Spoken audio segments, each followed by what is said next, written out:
Gusto ko lang mga guys ipakita sa inyo na hindi ito basta-basta yung asimbolin natin. Tuod ba? Yambot na lang gid. So mag-aasimbol tayo mga guys ng scat na 980. Tapos yung group set, syempre SRAM GX kag ang Siak 34 nga packs. Ang owner, syempre, ang gwapo-gwapo amigo. Ambot lang kabalo pa ni sa magbike. Bagawanan sa animalya. Hello, magandang morning sa inyo mga guys. So kayo adlaw magbubuo tayo ng isang bike na sobrang amon istorya.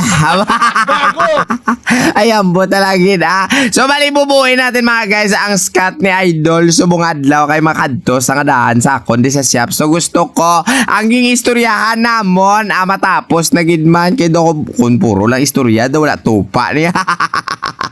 Ang nanamian lang ko bala sa customer nga ini kay may tupa man no. Abi nyo lang no.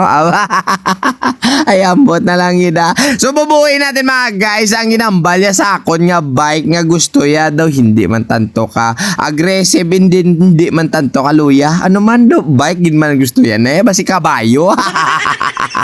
Ay ambot na lang gida. So bali yung gagamitin natin mga guys sa group set, syempre SRAM GX Lunar. Ang aton pre mga guys cut nga 980, naka Fox 34 tayo, and then alam nyo naman ang wheelset natin mga guys Hub Crimson, naka Pillar, and then naka ano yung rim natin Helix rim 29er. Aba.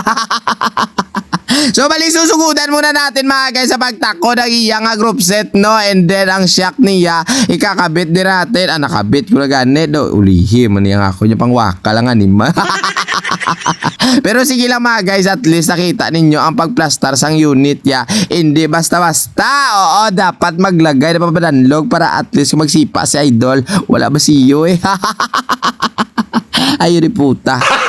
Gago! Tapos ko na mga guys, itako na iya group set no. Kailangan naman nato itakod-takod ang kanyang hydraulic mga guys. So kasi nga naka-internal kibling ni siya diba la. So sa pagkalimpyo tulukon kapag ganito yung plastada sa pag-ubra. And then mga guys, isusunod din natin ang iyang wheelset kanyang mga gulong-gulong bala. So gumamit tayo ng tire na Aspen ST mga guys. So request ko talaga kay Idol na para at least hindi siya mabudlayan bla kung mag-trail o sa dalan man smooth na napadlaganon niya ba. Magasto di puta. Wow! So bago ninyo mga guys makita na mabuo ang unit no, syempre palanta muna natin sa inyo ang pagtakod sa kanyang cogs at kadina no. At syempre ipakilala ko sa inyo ang chain niya gali mga guys. Basi mambal ka mo karon lokal na, hindi na lokal ya, SRAM na iya. Inapabugal, ay ambot na lang gida. So finally mga guys, natapos na nagid man ang unit ni Idol ba. Amon siyang setup niya mga guys. So nanya de pota nga setup no. Gusto niya nga daan mga guys, hindi ka na mabunggo buyon niya. Ambal ko siya pagamayon ta.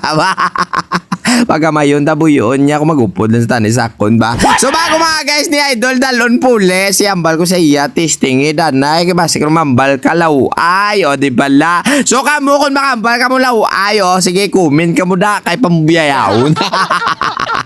Ay hindi na tani Idol. Sige na.